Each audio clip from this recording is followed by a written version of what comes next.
लाहौरी आलू चना चाट जो है वो बहुत आसान रेसिपी लेके आई हूँ। प्रॉपर जो है वो आप बाज़ार से जो खाते हैं ये वो वाला टेस्ट होगा।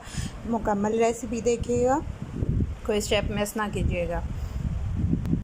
बिस्मिल्लाहिर्रहमानिर्रहीम। अस्सलामुअलैकुम। हुज़ैफ़ा's किचन में सबका वेलकम है। मैं हूँ ज़ुहरा उमर।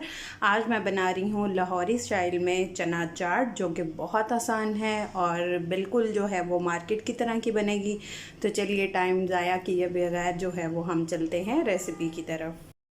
जी, तो सबसे पहले जो है वो एक स्ट्रेनर ले लेंगे और इमली के मैंने थोड़ी सी इमली ली थी और उसमें 1 कप पानी में इसको 10 से 15 मिनट मैंने भिगो के रखा है। अब इसका हमें पल्प चाहिए, तो हम इसको स्ट्रेन कर लेंगे। बिस्मिल्लाहिर्रहमानिर्रहीम।